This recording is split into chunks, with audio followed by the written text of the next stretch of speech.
raise your hand and tell me the most memorable political campaign that you can remember? The most recent was the Trump administration. And why would you say that? She said the most recent one, Trump administration. It was very memorable because of how it played out. Very memorable because of how it played out. Did you have something to add? Oh yeah, Furman Supreme. Why did you say that one? Oh, he wore the food on his head. Okay, yeah. Anybody else? Yes. Obama? Obama, why do you say that one? Oh, first black president? First black president, yeah. So for me, most memorable political campaign was the Trump one. And that's because of the candidates, their intent.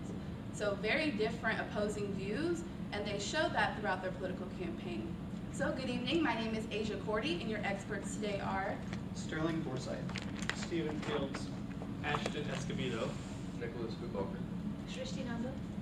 and I and my colleagues today will be giving you the tips that you need to run a successful political campaign. So we all know a political campaign can make or break your success at winning that election. So today we're going to go over a few things. We're going to start with those 5 recommendations, and then we're going to follow it up with a video from my favorite show called Scandal. So you guys may see that. You might know what that show is about. And then we're going to have a group activity, so that circle, that's what that is for. And then we will finish it off with a summary and then have time for questions. So these are the 5 recommendations. The first one, you have to know your purpose of your campaign. Sterling's going to go over that for you guys. Number 2, know what your voters want. Okay, determine what you want from your voters, which will be taken by Mr. Ashton. And then we will have some information about how to make your campaign promises specific and attainable, which Stephen will go over for us. It's very important that you make a timeline of your campaign events. And that's what Nick will talk about. And then lastly, Shrishti will give you what you need to really implement your tactics and win those votes. So now I'm going to hand it off to Sterling, who will start with the first recommendation. Thank you, Asia. Okay, to start us off, the first thing or recommendation is to identify your intent. So what is your objective of the campaign? What are some of the topics you want to cover? What are the things you need to avoid when identifying your general purpose? These are probably some of your first thoughts when you're trying to pick up your objective for a campaign or even for a presentation. And we're going to give you some cues to help you get organized and right on track from the beginning so you can be a winner. All right. So my first cue for you guys would be to make sure your campaign's intent and objective is clear right from the very beginning. So like Asia gave us our 5 recommendations right from the very beginning so you know the intent of what our presentation is going to be about. Secondly, plan and use outlines to strategize simple, concise ways to deliver your message. If you use simple, concise language, it's much easier for people to understand your purpose. And third, it's essential to identify the mediums for your message, it's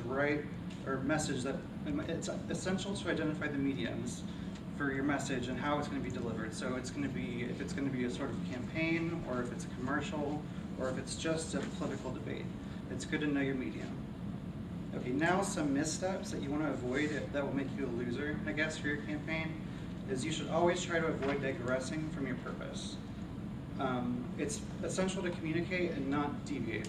Obviously, some easy words to use. Next, you should absolutely not procrastinate. We're all college students, so has anybody raised their hand if you procrastinated before? Pretty much everyone. So when you procrastinate on trying to deliver your intent, you're not giving your audience enough time to know if you're credible. Also, for the third misstep to not do is do not ignore your audience's point of view. You just heard from Team 1 how important it is to understand the audience's point of view, understanding empathy. It's very important, especially when you're discovering your intent. So now to really help drive home how important it is to avoid some of these missteps, we're going to go with some statements to keep you from producing misinformation when you're doing your purpose. If you identify your intent, your initial promise, then your result, if you deviate from your campaign's initial promise, then the result is often vague, disorganized, and this is also representative of misinformation. Next, procrastinating from making a decisive position. You're weakening your integrity in the eyes of your audience. Procrastinating and choosing a stance reduces voter confidence and in your campaign's potential success. As an example, I'm sure all of us are pretty much familiar with how the media has been more combative recently in the discourse between anyone in a political position. And that is a way to, it deviates from the audience's understanding of what the politicians are trying to get across. So lastly, if you ignore your audience's perspective, you neglect to relate to any of the issues that are important to them. You're not able to relate to shared values. And that's essentially gonna limit the number of people that want you to win. So that's a losing misstep to me. According to Judith Humphrey, she's a Canadian communications coach, and she wrote Speaking as a Leader, which was written in 2012. Getting the audience involved early and giving them inspiration can make your message more personal. By ignoring the voters' backgrounds, demographics, perspectives, you're essentially putting a wall between you and them. Now here's a little unfortunate example about identifying your intent and the importance of knowing your audience. A few years back, I got an interview for a very large organization. I had been before that working for a small CPA firm, and most of our clients were small franchise owners. And so this interview that I got, I was trying to get a larger organization rather than just small-time franchises, and I went in there blind, not knowing exactly what organization they were, due to last-minute preparation, and it turned out that they were a master franchisor for Haagen-Dazs and all across the United States, and I basically spent 10 minutes at the beginning bemoaning franchises, so that was not a good idea. Anyway, to further go on with the theme of audience, we're going to go ahead and have Ashton present to you knowing your audience and your voters and what you want from them. All right, thanks, Sterling, for that great introduction. Now, to get off what he mentioned, it's important to stay focused on one thing, and that's the objective. One of the things you can do to stay on track is to think of the audience. You are wanting something from that audience, and that's why you're there today. If you're a political candidate, you want their votes. Your objective is to tell them why you're there and what you have for them, and hoping you can sway them to your policies. Now, you can help yourself beforehand by researching who you are talking to. Group 1 mentioned this. They did a good job at it. A good way to, same way you would change your word choice or tone when you're speaking from a child to an adult, you can change your word choice when talking to different audiences. The important thing to look at when thinking ahead is like culture, where are they from, their ages, what was it like when they were younger or older, things like that, and the experience in the field that you're talking about. Now, once you know your audience, you can cater a few of your points to the type you're dealing with. You can let them know how you are going to be helping them today, what they're going to be getting out of it. You can, now listing off fact after fact to the audience will only just bore them and you'll eventually just lose their interest, so dissuade them from the point. However, the facts are important, but you do not want to just focus entirely on one demographic, because then you may single out a few other people if it's not entirely one demographic. This can work the other way around though. When explaining a process, there's going to be downsides. Everything has their downsides. But focusing entirely on them will just kill your presentation. You would never see a politician in a campaign speech focus entirely on their own downsides for humility or something. They would just never be able to keep the audience focused. They would be bored and be dissuaded. Why should we listen to this guy? A good speaker will also stay on the point and the objective. Touching other topics can be helpful. You can branch other things, make it related, but if you focus too much off the topic, you will confuse the audience and eventually dissuade them from the point.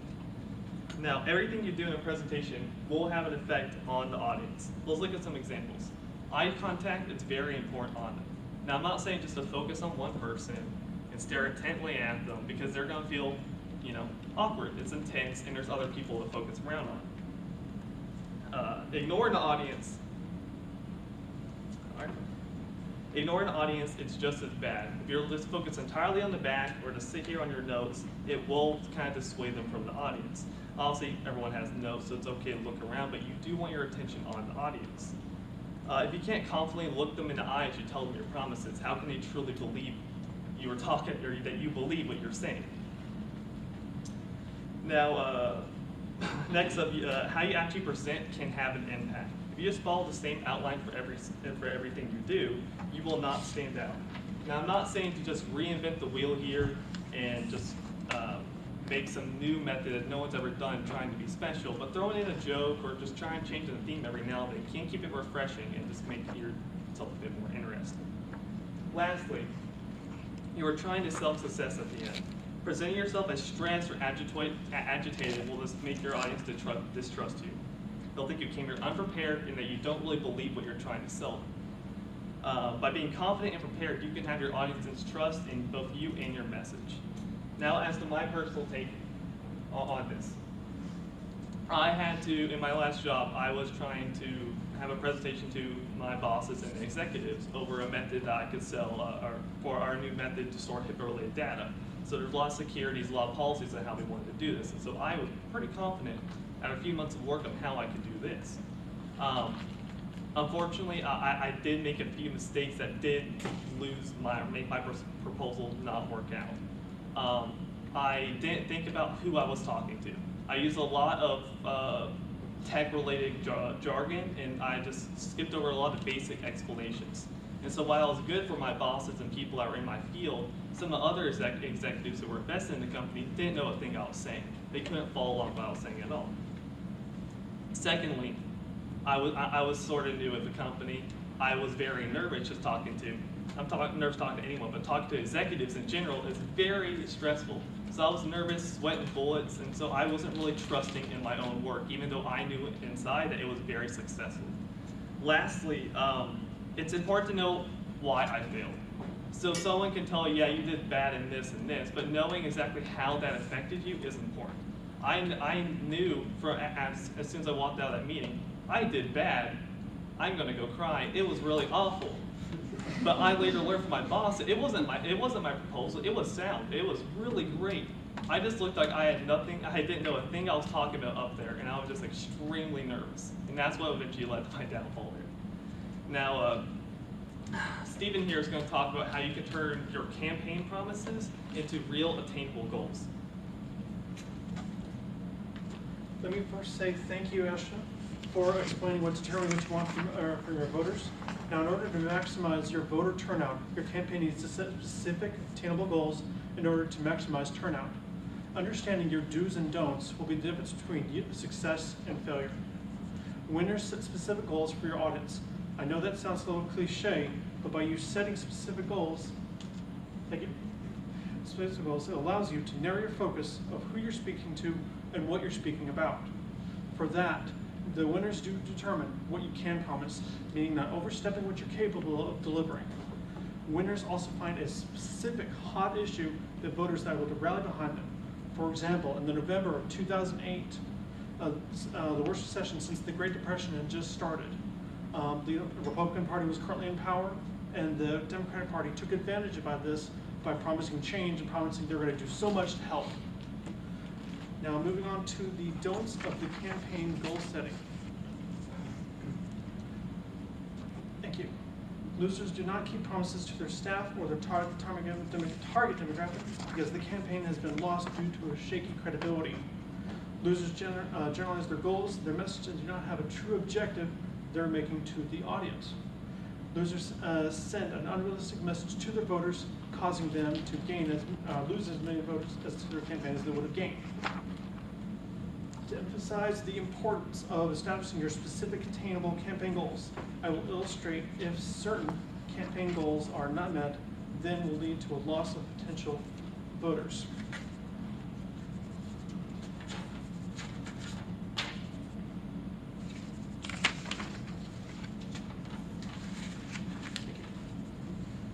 If you fail to specify your campaign goals, then your audience will lose focus and attention on you. If you don't realize your campaign audience, and your campaigns will spend time targeting and losing audience and voters. Finally, if you do not keep your campaign promises to your staff as well as your target audience, you lose credibility and show why you're not the best person for office. To give an example of not setting a specific attainable goals, in my early college days, I was at Collin College in a communication class. My first presentation didn't go as well as it could have. Even though it was a subject I greatly enjoyed speaking about, but because I did not set specific attainable goals, it caused me to a confused and frustrated audience. I would learn 3 principal lessons regarding the specific of the attainable campaign goals. Not setting a specific achievable goal is asking for chaos to come to your presentation, especially to your voters. Not setting a specific achievable goal is also credibility is the absolute in creating a relationship with your audience, or in this case, potential voters. Generalizing on an issue or the audience shows the voters that they use that you're not willing to go the extra mile for them. I hope the information I presented assisted in creating specific attainable goals. The next person to speak will be Nick. Nick will be presenting, making a timeline for major campaign events after you've created your goals. Thank you. Thank you, Stephen. So after you establish your specific and attainable campaign promises, you need to establish a timeline for your major campaign events. Keeping your campaign's objectives in mind will help you stay focused to reach your objective. That's why drafting your timeline early is important to help give you a roadmap throughout the process. One way to do this is by creating a focus technique, or such as a mind map. A mind map is a way to visualize random ideas in a structured and organized way. And I'm going to show you guys an example on the next slide of what a mind map looks like. The next thing is be ready to make changes as unforeseen events come up. For example, if you schedule a fundraiser at a venue and for some reason the venue can no longer support the amount of people that you're having there, maybe they will decide to cancel. So you need to be flexible and be ready to find a new venue for your event, for your fundraiser. Next, never wait until the last minute to start planning. Being prepared is the most important thing in determining the success of your campaign and the events. Being prepared not only shows your voters that you care about your objective, but it also helps build credibility when you know what you're talking about. Make sure you don't improvise or wing it, to see what happens at the time of the event. Having a well-structured plan will help limit the variables involved. And when you want something to go right, the less variables that are involved, the easier the outcome is to manage. So this is an example of a mind map. Basically what you do is you start with one main focal point, like campaign events, and then you break off into smaller subgroups, such as campaign rallies, fundraisers, town hall meetings, and then after that you break off into even smaller subgroups, and you can decide which months you want to hold each of these events. And this is just an example of a way to help you put your ideas together and start planning early. So if you fail to establish a well-structured plan for your events, you will fail to meet the voters' expectations. By this point, you should already know what the expectations of your voters are. So having a well-structured plan will help you meet these expectations. If you do not properly prepare for your campaign events, you will lose the credibility from your voters. You will appear less reliable to them, and they're not sure, if they can rely on you. So if you refuse to be flexible and adapt to change, you cannot manage unforeseen events taking place. And unforeseen events could ultimately lead to the failure of your event and campaign and reaching your voters. So I just wanted to share a quick personal story with you guys to help highlight some of these points. I used to live in Florida and went to school there before UTV. So one of our classes, we had group projects. One of the group projects was we had to go to an elementary school and we each taught a class of 4th graders, kind of like some simple business concepts. And at the same time, we had to throw a fundraiser to raise money and throw an event for the kids at the school. So we decided, we planned our events early, we planned our fundraisers early.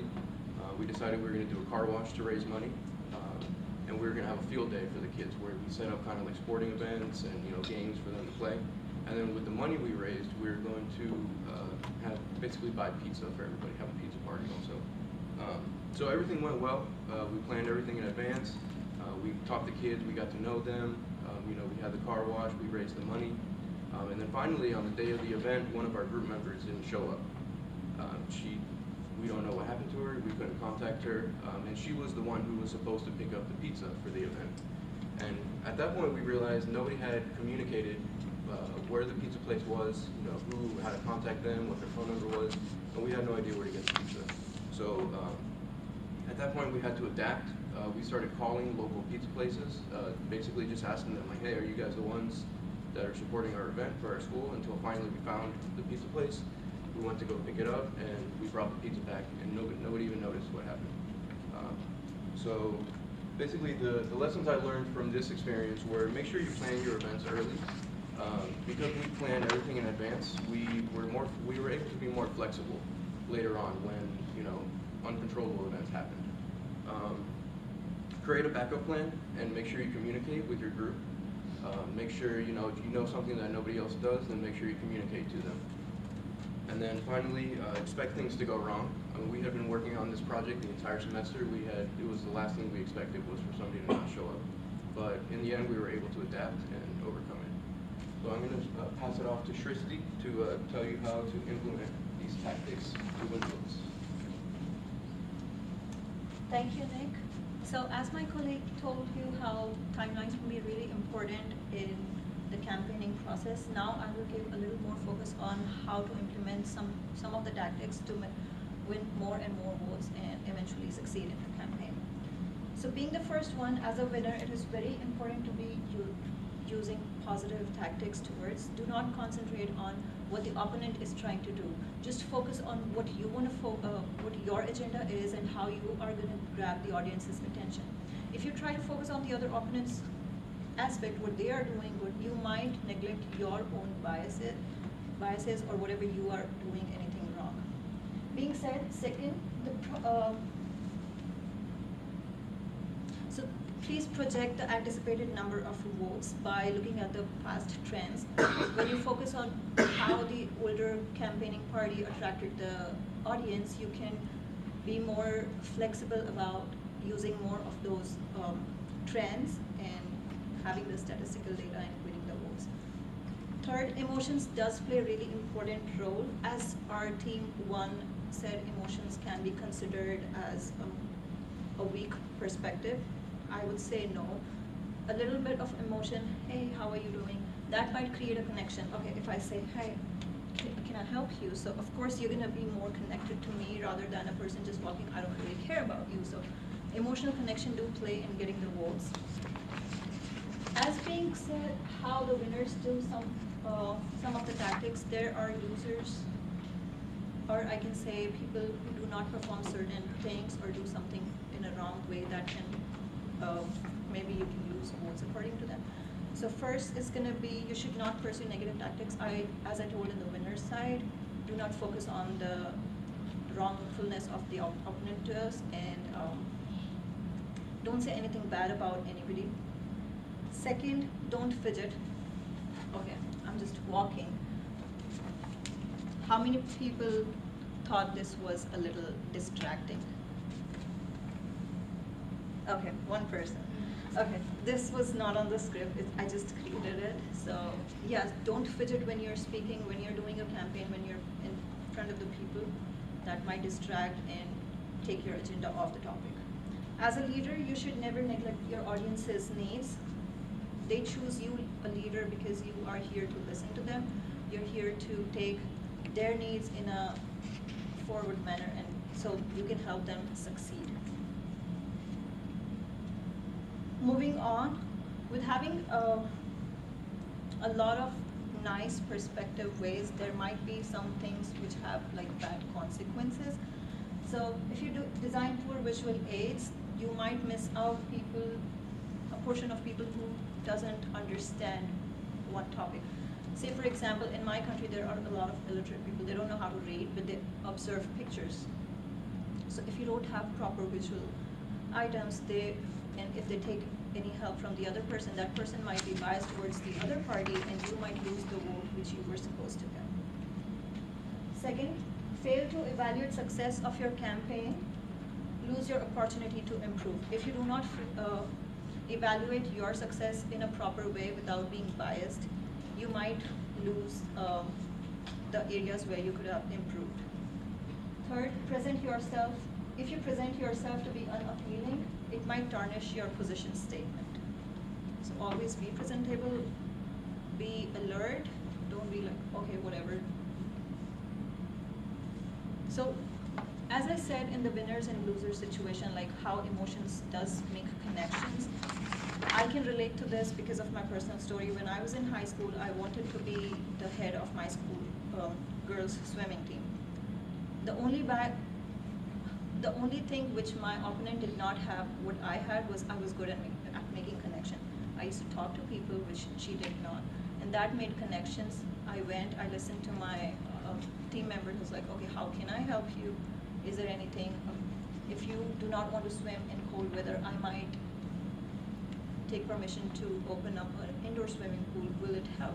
So being initiative and being able to talk to people, that made connections, and I won, having a lot of votes. So the lessons which I learned from them were make connections for success, listen to the audience, show empathy towards the audience. With this, I can connect another story, so where I work, when I'm walking around, even if I say, hello, can I help you with anything, that will create a connection. And being in HR, every employee is not here to complain. Sometimes they just want to be listened to. So just talk to them, listen, and you can be a great leader, and you can win. Moving forward, I would give Asia to go a little brief about the video. All right, guys, you've learned a lot of information so far. We've talked about all 5 recommendations. Now we're gonna watch a video. So I chose this from Scandal, so you guys may know who the people are in the video, but basically what the video is it's the voters who are being asked how they perceive a certain candidate. So I want you guys to pay attention to what they say and how they perceive that candidate, okay? I just don't like her. Smug, that's the word. Smug and arrogant. And I hated the way she said... Divisive. It's such an inside the beltway term. You know what I mean? Her hair. Makes me miss my soaps. I liked her book, but when she starts talking... Yeah, she might be okay if she didn't talk. She seems, I don't know, like too